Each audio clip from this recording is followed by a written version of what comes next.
इस वीडियो में हम सीखने वाले हैं टैली सॉफ्टवेयर के अंदर इंपोर्ट और एक्सपोर्ट करना। तो सबसे पहले हम बात करते हैं कि इंपोर्ट क्या होता है और एक्सपोर्ट क्या होता है। तो इंपोर्ट का मतलब होता है कि किसी और जगह से या किसी और फाइल से डेटा हमारे टैली सॉफ्टवेयर के अंदर लेके आना है, तो ये हमारा इंपोर्ट कहलाएगा। और एक्सपोर्ट का मतलब होता है कि हमारे टैली सॉफ्टवेयर के अंदर जो भी डेटा है उसे किसी और जगह सेव करना या किसी और फॉर्मेट में सेव करना, वो हमारा एक्सपोर्ट कहलाता है। तो इस वीडियो में हम डेटा को इंपोर्ट और एक्सपोर्ट करना सीखने वाले हैं। तो सबसे पहले हम उस कंपनी को ओपन कर लेंगे जिस भी कंपनी के साथ हम वर्क करना चाहते हैं।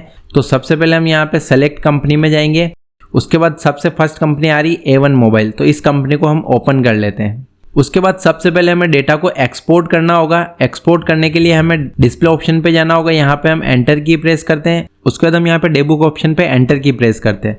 जैसे हम डे बुक के अंदर जाएंगे तो यहाँ पे हमें केवल एक ही एंट्री शो कर रहा है और वो एंट्री हमारी 2 सितंबर 2023 की एंट्री ही हमें शो कर रहा है। अब हम चाहते हैं कि हमारे इस कंपनी के अंदर जितनी भी एंट्रीज है उन सभी एंट्रीज को हमें एक्सपोर्ट करना है, मतलब कि उन सभी एंट्रीज को हमें किसी और फाइल के अंदर सेव करना है। तो हम यहाँ पे F2 की प्रेस करेंगे। F2 की प्रेस करने के बाद हम यहाँ पे स्पेस की प्रेस करेंगे। हमें यहाँ पे कोई भी डेट नहीं डालनी है, स्पेस की प्रेस करके हम इसे ब्लैंक कर देंगे और यहाँ पे हम एंटर की प्रेस करेंगे। जैसे हम एंटर की प्रेस करेंगे तो हमारी जितनी भी एंट्रीज होगी वो सब एंट्रीज हमें यहाँ पे शो हो जाएगी। अब हम इन सारी एंट्रीज को एक्सपोर्ट करना चाहते हैं, तो हम यहाँ पे माउस की सहायता से एक्सपोर्ट बटन पे क्लिक करेंगे या फिर हम कीबोर्ड की सहायता से Alt+E की प्रेस करेंगे। जैसे हम Alt+E की प्रेस करेंगे तो यहाँ पे एक्सपोर्टिंग डे बुक विंडो हमारे सामने ओपन हो जाएगी। उसके बाद हमें यहाँ पे मैसेज शो कर रहा है एक्सपोर्ट येस और नो। तो अभी हमें इसको एक्सपोर्ट नहीं करना है, इसमें हमें कुछ चेंजेस करने हैं सेटिंग्स में। तो हम यहाँ पे बैक स्पेस की सहायता से पीछे की तरफ आ जाएंगे। लैंग्वेज में हमें डिफॉल्ट ऑल लैंग्वेज रखना है।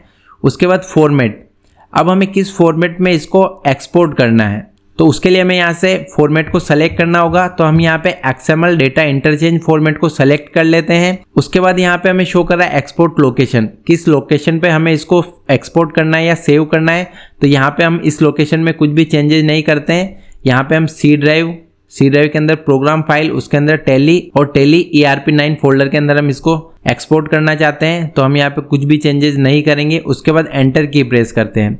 आउटपुट फाइल नेम यहाँ पे daybook.xml आ रहा है, तो हम यहाँ पे चेंज करना चाहते हैं तो चेंज कर सकते हैं। पर यहाँ पे हमें ध्यान रखना है कि फाइल का नाम चेंज करने के बाद उसके बाद हमें .xml लगाना जरूरी है। उसके बाद हम यहाँ पे एंटर की प्रेस करते हैं। ओपन एक्सपोर्टेड फोल्डर, मतलब ये फाइल एक्सपोर्ट हो जाती है तो उसके बाद जहाँ भी एक्सपोर्ट हुई है वो फोल्डर ऑटोमेटिक ओपन हो जाना चाहिए। तो यहाँ पे हम यस करके एंटर की प्रेस कर देते हैं। उसके बाद अगला ऑप्शन आ रहा है फॉर्मेट के अंदर आपको डिटेल फॉर्मेट चाहिए तो हम यहाँ पे डिटेल ले लेंगे। अगर हमें कंडेंस चाहिए तो हम यहाँ से कंडेंस को सेलेक्ट कर लेंगे। उसके बाद show voucher number, also show narration, show bill wise detail, जो भी डिटेल्स हमको चाहिए वो सब हम यहाँ से येस और नो अपने अकॉर्डिंग कर सकते हैं। तो अभी हम एज इट इज रहने देते हैं और एंटर करके हम आगे की तरफ आ जाते हैं। उसके बाद सेलेक्ट वाउचर्स टू शो, यहाँ पे हम ऑल वाउचर्स को सेलेक्ट कर लेंगे। यहाँ पे हम एंटर की प्रेस करते हैं। उसके बाद यहाँ पे हमें मैसेज शो कर रहा है एक्सपोर्ट, तो यहाँ पे हम एंटर की प्रेस कर देंगे। जैसे हम एंटर की प्रेस करते तो हमारी फाइल एक्सपोर्ट हो चुकी है और उसी के साथ ये फोल्डर ओपन हो चुका है जहाँ पे हमने उस फाइल को एक्सपोर्ट किया था। हमने सी ड्राइव के अंदर, उसके अंदर प्रोग्राम फाइल टैली ERP9 के अंदर उसको सेव किया था और उस फाइल को हमने सेव किया था डे बुक नाम से। तो वो डे बुक नाम से फाइल यहाँ पे शो हो चुकी है और उस फाइल का टाइप था XML, तो यहाँ पे XML डॉक्यूमेंट हमें शो कर रहा है। तो यही वो फाइल है जिसको हमने एक्सपोर्ट किया था। अब इस फाइल को हम एक बार यहाँ पे डबल क्लिक करके ओपन करना चाहते हैं। तो हम जैसे इसको ओपन करेंगे तो यहाँ पे XML एडिटर ओके पे हम क्लिक करते हैं। तो यहाँ पे हमारी फाइल हमें कुछ इस तरह से दिखाई देगी। तो इस फाइल को हम यहाँ से क्लोज कर लेते हैं। उसके बाद इस फोल्डर को भी हम यहाँ से क्लोज कर लेते हैं। तो ये हमने इस कंपनी का डेटा एक्सपोर्ट कर दिया है। इसका मतलब कि इस डेटा को हमने किसी और जगह सेव कर लिया है। अब हम उसी डेटा को वापस लाके देखना चाहते हैं, उसी डेटा को हम इंपोर्ट करना चाहते हैं अपनी इसी कंपनी में। तो उसके लिए हमारे पास जो भी यहाँ पे डेटा है उसको हम एक बार डिलीट कर देते हैं। उसके लिए हम Ctrl+स्पेस की प्रेस करेंगे। जैसे हम Ctrl+स्पेस की प्रेस करेंगे तो जितनी भी एंट्रीज है वो सब हमारी सेलेक्ट हो जाएगी। उसके बाद हम डिलीट करने के लिए यहाँ पे डिलीट बटन पे क्लिक करेंगे या कीबोर्ड की सहायता से Alt+D की प्रेस करेंगे। Alt+D की प्रेस करने पे डिलीट सेलेक्टेड आ रहा है, तो यहाँ पे हम यस कर देंगे, एंटर की प्रेस कर देते हैं। तो हम देखेंगे कि हमारा जितना भी डेटा था, जितनी भी एंट्रीज हमारी थी A1 मोबाइल कंपनी के अंदर, वो सारी एंट्रीज यहाँ से डिलीट हो चुकी है। अब हम चाहते हैं कि जो भी फाइल अभी हमने एक्सपोर्ट की थी उसी फाइल से हम डेटा अपने टेली सॉफ्टवेयर में वापस लाना चाहते हैं, हमारी A1 मोबाइल कंपनी में वापस लाना चाहते हैं। तो उसके लिए हम एस्केप की प्रेस करके गेटवे ऑफ टेली पे आ जाते हैं। उसके बाद यहाँ पे हमें एक ऑप्शन मिलेगा इंपोर्ट डेटा। इंपोर्ट डेटा वाले ऑप्शन पे हम यहाँ पे एंटर की प्रेस करेंगे।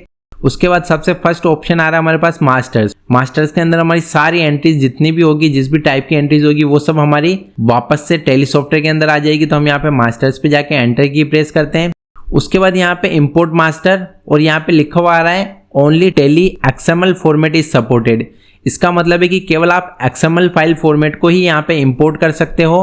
तो जब हमने डेटा एक्सपोर्ट करना सीखा था तो हमने उसको XML फाइल में एक्सपोर्ट किया था। वो इसलिए ही किया था क्योंकि हम XML के अलावा कोई और फॉर्मेट यहाँ पे इंपोर्ट नहीं कर सकते हैं। तो उसके बाद हम यहाँ पे देखते हैं कि name of file to be imported, किस फाइल को हम इंपोर्ट करना चाहते हैं। तो उस फाइल का नाम हमने रखा था डेबुक, उसके आगे लिखा हुआ था .xml। इसका मतलब ये XML फॉर्मेट की फाइल है। उसके बाद यहाँ पे हम एंटर की प्रेस करते हैं और यहाँ पे हम कंबाइन ओपनिंग बैलेंस पे एंटर की प्रेस कर देते हैं। जैसे हम एंटर की प्रेस करते हैं तो वो डेटा हमारा इंपोर्ट हो चुका है। उसको चेक करने के लिए हम एस्केप की प्रेस करके पीछे की तरफ जाते हैं। उसके बाद हम यहाँ पे डिस्प्ले ऑप्शन पे जाके एंटर की प्रेस करते हैं और उसके बाद हम यहाँ पे डेबुक ऑप्शन पे जाके एंटर की प्रेस करते हैं। जैसे हम एंटर की प्रेस करेंगे तो यहाँ पे हमें एक एंट्री शो कर रहा है। सारी एंट्रीज देखने के लिए हमें वापस F2 की को प्रेस करना है, वापस हमें यहाँ पे स्पेस की को प्रेस करना है और यहाँ पे हम एंटर की प्रेस करेंगे। तो जैसे हम एंटर की प्रेस करेंगे तो हम देखेंगे कि हमारा पूरा डेटा एज इट इज़ यहाँ पे आ चुका है। जो भी एंट्रीज जितने भी अमाउंट की थी वो सारी एंट्रीज यहाँ पे हमारी इंपोर्ट हो चुकी है। तो इस तरीके से हम टेली सॉफ्टवेयर के अंदर इंपोर्ट और एक्सपोर्ट कर सकते हैं। आने वाले टाइम में इसी तरह के और यूज़फुल वीडियोज़ आपको चैनल पे मिलने वाले हैं। तो आप चैनल को सब्सक्राइब जरूर कर लें, वीडियो को लाइक करें और कम से कम अपने 3 दोस्तों के साथ शेयर जरूर करें। Thank you. जय हिंद, जय भारत।